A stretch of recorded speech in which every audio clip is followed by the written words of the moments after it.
ఓం శ్రీకృష్ణ పరబ్రహ్మణే నమః. శ్రీమద్భగవద్గీత అథ పంచదశోऽధ్యాయः.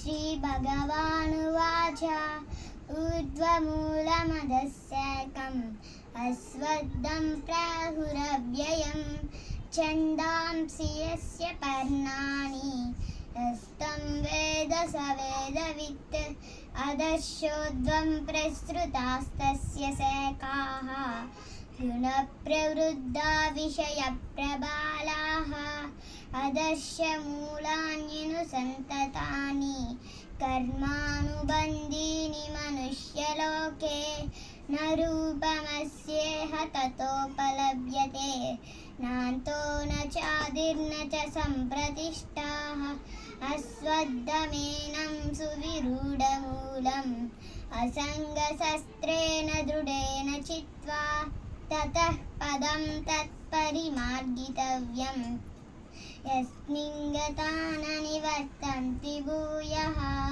తమేవ చాద్యం పురుషం ప్రపద్యే యతః ప్రవృత్తిః ప్రసృతా పురాణి నిర్మాణమోహాజితసంగదోషాः అత్యాత్మనిత్యా వినివృత్తకామాः ద్వంద్వైర్విముక్తాः సుఖదుఃఖసంజ్ఞైః గచ్చన్త్యమూఢాः పదమవ్యయం తత్ న తద్భాసయతే సూయః న శశాంకో న పావకः యద్గత్వా న నివర్తంతే తద్ధామ పరమం మమ మమైవాంసో జీవలోకే జీవభూతः సనాతనः మనశ్షష్టానీంద్రియాణి ప్రకృతిస్థాని కర్షతి శరీరం యదవాప్నోతి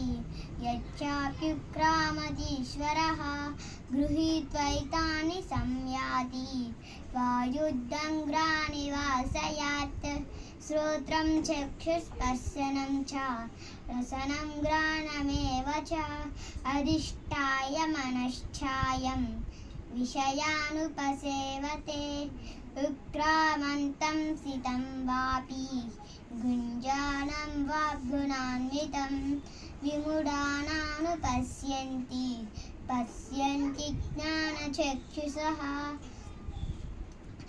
యతంతో యోగినశ్చైనం పశ్యంత్యాత్మన్యవస్థితం యతంతో ప్రకృతాత్మానః నైనం పశ్యంచ చేతసః యదాధిక్యతతం తేజః జగద్భాసయతేఖిలం యచ్చంద్రమసి యచ్చాగ్నౌ తద్దేజో విద్ధి మామకం గామావిశ్య భూతాని ధారయామ్యహమోజసా పుష్ణామి చౌషధీం సర్వాః సోమో భూత్వా రసాత్మకः.